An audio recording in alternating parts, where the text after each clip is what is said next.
Hello అండి, welcome back to our channel. ఈరోజు మనం బీసీ స్టడీ సర్కిల్కి సంబంధించి ఫ్రీ కోచింగ్ అప్లికేషన్ ప్రాసెస్ ఏ విధంగా ఫోన్లోనే అప్లికేషన్ ప్రాసెస్ ఏ విధంగా చేసుకోవాలో ఈరోజు చూసేద్దాము. ఈ విధంగా official website TGBC study circle అని మనం గూగుల్లో సెర్చ్ చేస్తే అఫీషియల్ వెబ్సైట్ వస్తుంది. అది కావాలంటే నేను కింద డిస్క్రిప్షన్లో ఇస్తాను. ఈ విధంగా ఓపెన్ చేసిన తర్వాత నోటిఫికేషన్స్ అని ఉంటాయి. వ్యూ మోర్ ఓపెన్ చేసిన తర్వాత నోటిఫికేషన్ ఓపెన్ చేసిన తర్వాత free coaching program for foundation course for groups అని ఉంటుంది. ఆ లింక్ క్లిక్ చేయాలి. ఈ లింక్ క్లిక్ చేసిన తర్వాత ఈ విధంగా ఆన్లైన్ రిజిస్ట్రేషన్ ఫామ్ అని వస్తుంది. ఈ విధంగా ఆన్లైన్ రిజిస్ట్రేషన్ వచ్చిన తర్వాత దీనికి సంబంధించి డీటెయిల్స్ అనేది మనం ఫిల్ చేయాల్సి ఉంటుంది. ఈజీగానే ఉంటుంది, 5 మినిట్స్లో కంప్లీట్ అయిపోతుంది. ఈ విధంగా ఫస్ట్ పర్సనల్ ఇన్ఫర్మేషన్ అని ఉంటుంది. ఇక్కడ ఆధార్ కార్డ్ నెంబర్ ఎంటర్ చేయాలి.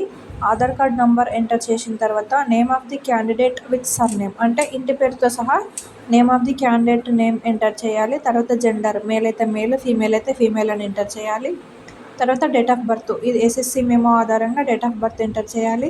Next father name, mother name ఇవనేది ముందు శ్రీ ఆర్ శ్రీమతి అని ఏది మెన్షన్ చేయకుండా డైరెక్ట్ ఫాదర్ నేమ్ ఎంటర్ చేయాలి. తర్వాత నేటివ్ డిస్టిక్ అంటే మీరు పుట్టిన డిస్టిక్ ఏదో అది ఎంటర్ చేయాలి. తర్వాత నేటివ్ డిస్టిక్ ఎంటర్ చేసిన తర్వాత మీ మొబైల్ నెంబర్ అనేది ఎంటర్ చేయాలి. ఇది వర్కింగ్ మొబైల్ నెంబర్ అనేది ఎంటర్ చేయాలండి. తర్వాత ఈమెయిల్ ఐడి ఎంటర్ చేయాలి. మీ ఫోన్ నెంబర్కి సంబంధించి యాక్టివ్గా ఉన్న ఫోన్ నెంబర్ అలాగే ఈమెయిల్ ఐడి ఎంటర్ చేయాలి. ఎందుకంటే మీకు తర్వాత దీనికి సంబంధించి మొబైల్ నెంబర్కు మెసేజ్ ఆర్ కాంటాక్ట్ వస్తుంది కాబట్టి వర్కింగ్ మొబైల్ నెంబర్ ఇవ్వాలి. నెక్స్ట్ ఫిజికల్లీ ఛాలెంజ్డా, మీరు ఒకవేళ హ్యాండిక్యాప్డ్ అయితే ఎస్ అని పెట్టండి, లేదంటే నో అని పెట్టండి. తర్వాత ఈజ్ అర్పన్ అంటే మీరు అనాథ అయితే ఎస్ అని పెట్టండి, లేదంటే నో అని పెట్టండి. తర్వాత క్యాస్ట్ విత్ కేటగిరీ, మీరు ఏ క్యాస్ట్కి చెందినవారో ఇక్కడ సెలెక్ట్ చేసుకోవాలి. బీసీఏనా, బీసీబీయా, బీసీడీయా, బీసీసీయా అని సెలెక్ట్ చేసుకోవాలి. అందులో సబ్ క్యాస్ట్ కూడా సెలెక్ట్ చేసుకోవాలి. నెక్స్ట్ యాన్యువల్ ఇన్కమ్ అనేది ఎంటర్ చేయాలి. మీ ఇన్కంలో ఉన్న విధంగా మీరు ఏ ఇన్కమ్ అయితే ఇక్కడ ఎంటర్ చేస్తారో ఆ ఇన్కంలో ఎంతైతే మీ ఇన్కమ్ ఉంటుందో యాన్యువల్ ఇన్కమ్, పేరెంట్ ఇన్కమ్, దానికి సంబంధించి అక్కడ ఎంత ఉందో అక్కడంతా మెన్షన్ చేయాలి.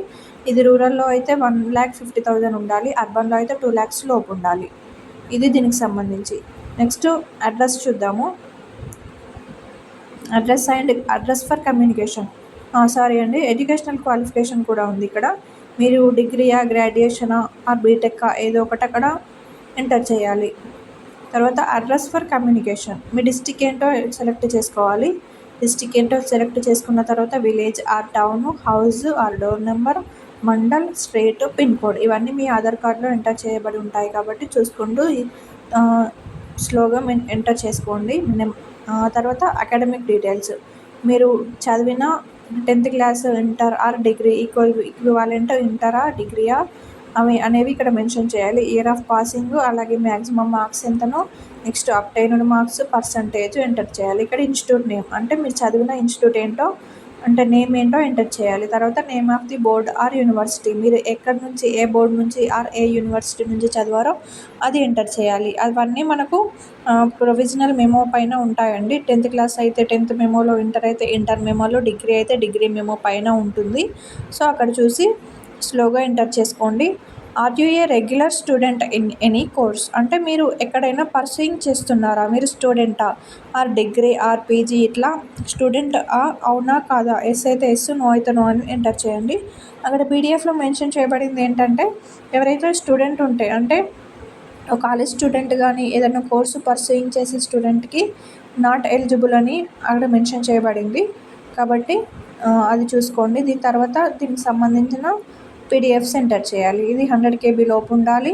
Passport size photo, signature, community certificate అంటే క్యాస్ట్, నెక్స్ట్ లేటెస్ట్ ఇన్కమ్ అది కూడా జనవరి 2025 నుంచి తీయబడింది. తర్వాత SSC memo, inter or diploma certificate, degree memo, graduation certificate అంటే ప్రొవిజనల్ సర్టిఫికేట్, తర్వాత నేటివ్ సర్టిఫికేట్, తర్వాత ఆధార్ కార్డు ఎంటర్ చేయాలి. తర్వాత ఇవన్నీ ఎంటర్ చేసిన తర్వాత